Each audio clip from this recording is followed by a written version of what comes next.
Hey guys, how are you going? So I got requested to do a hamstring work of kind of how would we stretch our hamstrings. Now the first and foremost, it's very important to understand that these hamstrings only turn on when we turn the origin insertion away. So you have to make a nice hip tilt. So you can see here there's not much activation, and then there is a lot of activation in the hamstrings. That's because the hamstrings are in the right place to be stretched. Now that can be bent legs, and this is not on, this is on, or straight leg. This is not on, this is on. So taking it out of the lower back by utilizing the hip tilt.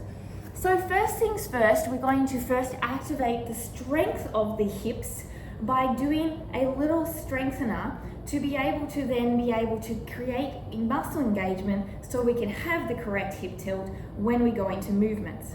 So you're going to place 1 foot forward. Now, if you need blocks, utilize blocks and place them under your hand.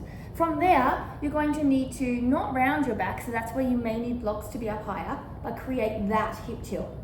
Okay? From there, you're going to then keep that hip tilt, keep the ribs in, and you're going to lift. You can point or flex, whatever you like, and down. And you're going to do 10 small lifts on each side. This is going to activate the muscles in the pelvis tilt and the pelvis region, so you can make that pelvis tilt rather than dumping into the lower back here. So that's the first thing to be able to get into the pelvis, is getting a little bit of strength and active flexibility.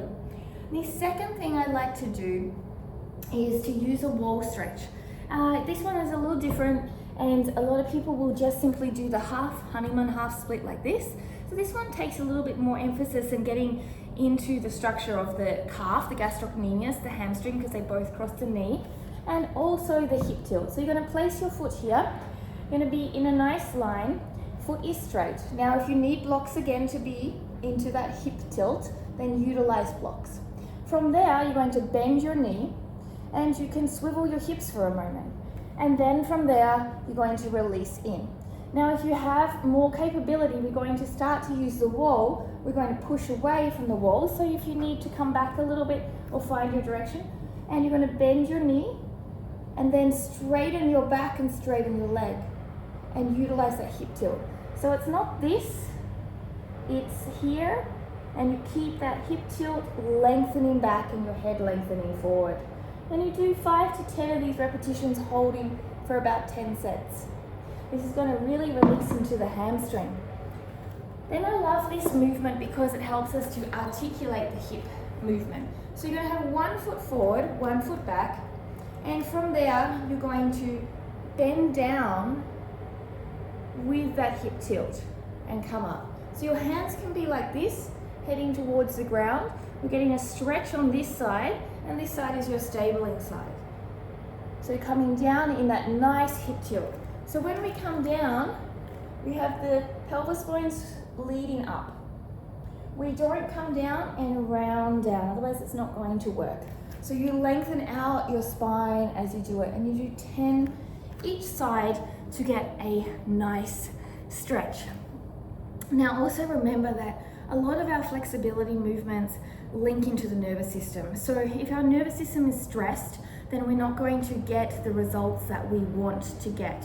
So therefore, sometimes we need to decrease the tone of our muscle so that we can actually get into flexibility. And one of the reasons why we are utilizing tools such as massage balls and foam rollers are because this allows us to get into the nervous system to release the stress that is coming from the nervous system into the muscles, creating high tone.